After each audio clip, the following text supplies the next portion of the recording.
Halo, assalamualaikum warahmatullahi wabarakatuh. Selamat datang kembali di Haryana Official. Kan kawan semuanya, gimana kabarnya nih hari? Sehat? Alhamdulillah kalau sehat kan kawan. Dan tak doakan dari tanah air, semoga kawan-kawan semuanya dipermudah segala urusannya. Semoga kawan-kawan semuanya dijauhkan dari mara bahaya. Tak doakan rezeki ini barokah selalu, sampean sehat selalu, ben iso berkumpul sama keluarga di tanah air dalam keadaan utuh tanpa halangan apapun itu. Amin ya robbal alamin. Nah kan kawan, kali ini kita bakal membahas dua kasus. Tapi kalau pembahasan kasus pertama ini lebar, panjang, maka yang kedua ini besok aja ya. Oke. Pembahasan kasus yang pertama yaitu mengenai masalah Mbak Lina yang kemarin dipulangkan secara sepihak oleh agensi. Mungkin pertanyaan sampean, kok bisa kita bahas lagi? Oke, yang kita bahas ini bukan masalah Mbak Lina nih, tapi masalah tentang surat edaran aturan dari KJRI Hongkong yang mengharuskan Mbak Lina ini kembali ke PT yang lama, kembali ke agensi yang lama. Kok bisa? Kita bakal membahasnya kan kawan.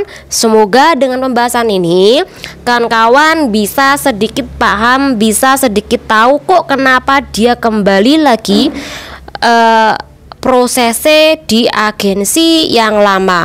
Sampean boleh ketawa, tapi tunda dulu ketawanya agar sampean paham mengenai aturan ini. Dan ini adalah pembahasan dari channel ini.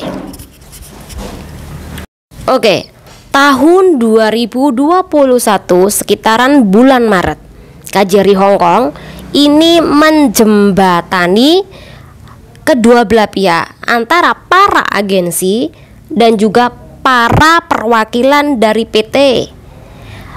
Nah, kegunaan dari pertemuan ini adalah menghasilkan sebuah aturan baru yang dimana pihak PT ini diwajibkan untuk memberikan data-data bagi calon pekerja migran Indonesia dengan tujuan negara Hongkong.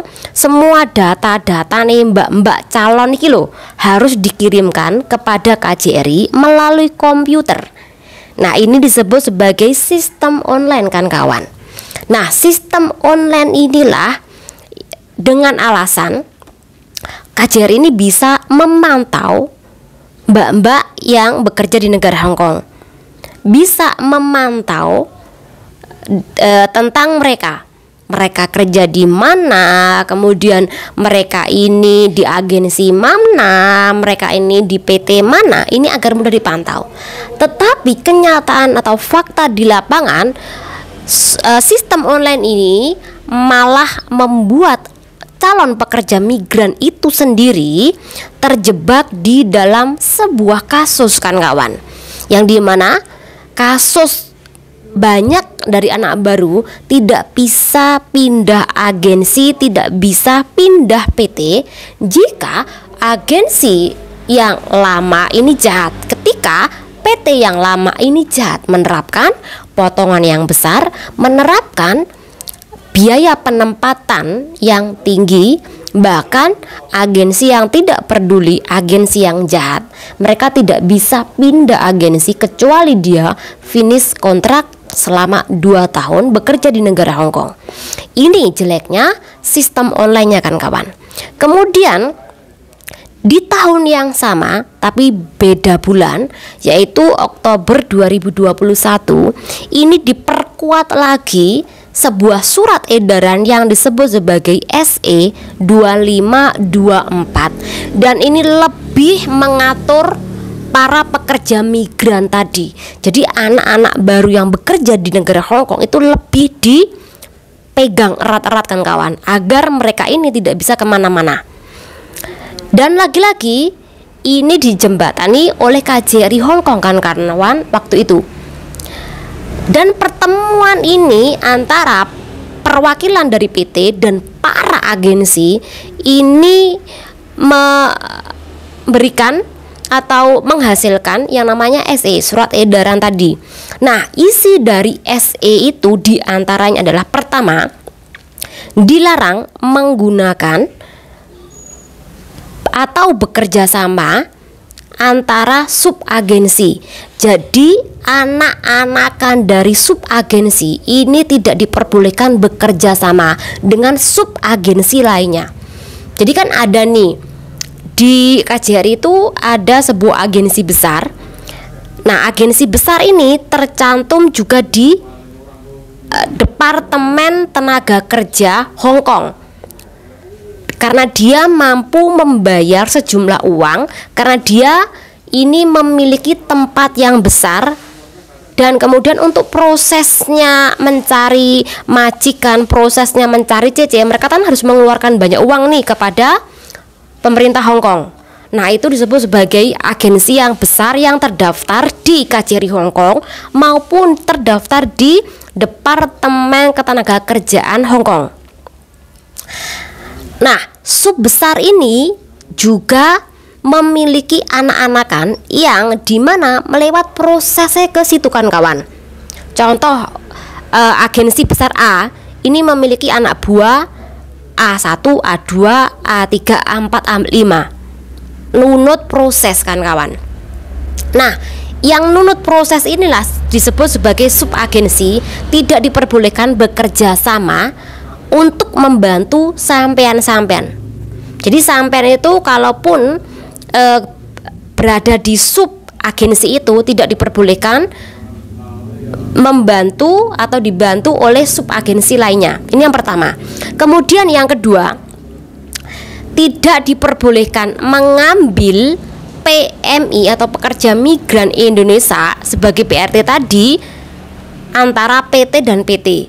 Jadi kalau sampean ini sudah masuk di PT yang lama, kemudian gagal, sampean proses baru ke PT yang baru, ini tidak diperbolehkan. Sampean tidak bisa proses di PT yang baru kan kawan. Harus kembali lagi ke PT yang lama. Ini yang kedua.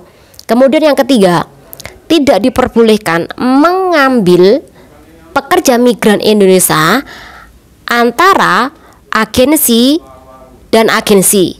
Jadi kalau sampean sudah proses ke agensi Uni, sampean tidak diperbolehkan proses ke agensi lainnya lagi.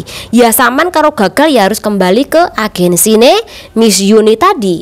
Nah, itu kenapa Mbak Lina ini harus kembali ke PT-nya awal tadi maupun harus kembali ke agensi si Miss Uni tadi kan kawan. Jadi itu disebut sebagai sistem online dan SE 2524.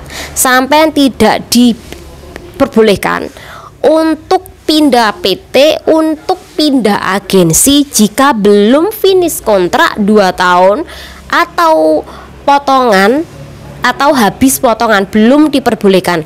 Kalaupun sampai habis potongan pun itu juga sulit banget untuk pindah agensi, kecuali agensi lama baru Anda ini membantu dengan sepenuh hati untuk dilakukan pendekatan kepada KJRI maupun dilakukan pendekatan kepada agensi lama sampean, itu baru bisa pindah.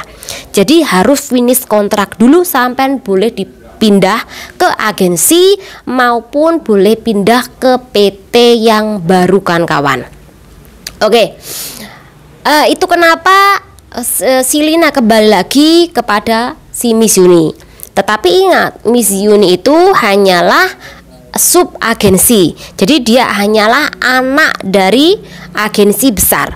Apakah nanti pihak PT itu mengembalikan ke agensi besar itu kembali ke Miss Uni atau ditaruh di agensi lainnya, anakan lainnya? Nah, ini yang tidak kita tahu. Jadi tunggu aja nanti informasi selanjutnya. Tapi tetap aja dia harus kembali ke lingkup-lingkupnya sekitaran si Miss Uni tadi. Jadi kalau sampean ketawa karena mbaknya kembali lagi ke situ, ya itu memang harus kan kawan.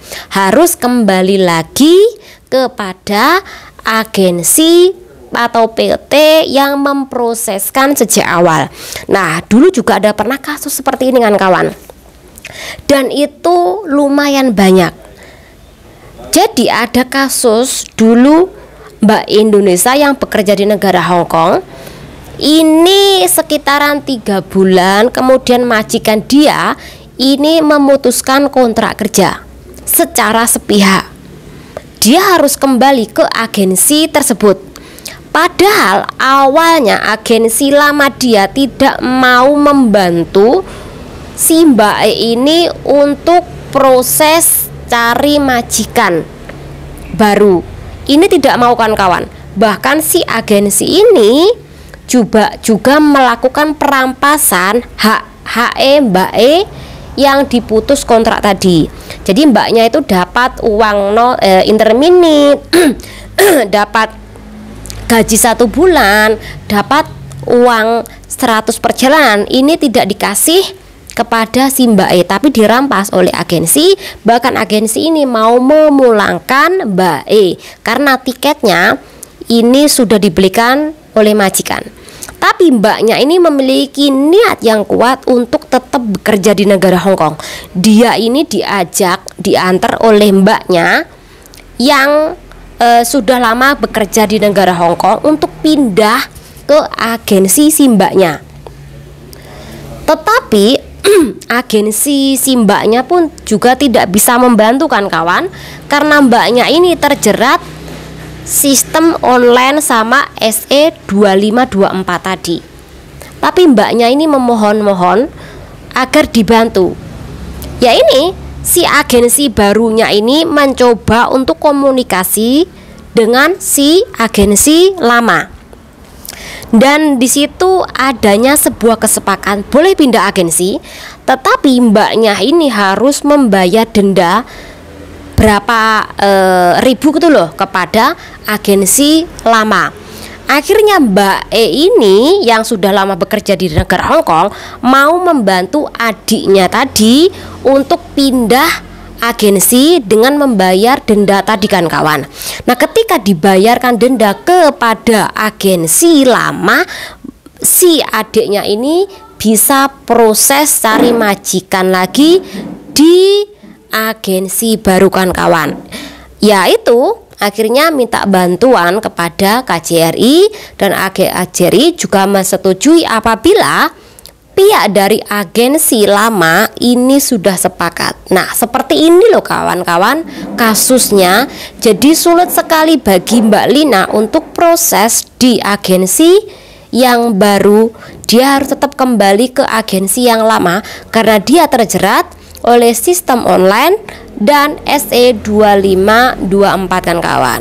Oke, kita cukupi pembahasan kali ini. Semoga pembahasan mengenai SE 2524 Mbak-mbak biar paham. Mungkin ada kawan-kawan Mbak E atau adik-adik Mbak E yang mengalami yang nasib yang sama. Dia terjerat kasus tidak bisa pindah agensi. Nah, ini disebut sebagai jeratan sistem online ataupun jeratan SE 2524. Apakah ada? Silakan komentar. Kita bisa sharing kan kawan. Semoga mbak-mbak dengan adanya sharing seperti ini paham mengenai informasi undang-undang di negara Hong Kong. Semoga bermanfaat bagi kawan semuanya. Channel diri. Wassalamualaikum warahmatullahi wabarakatuh. Bye bye.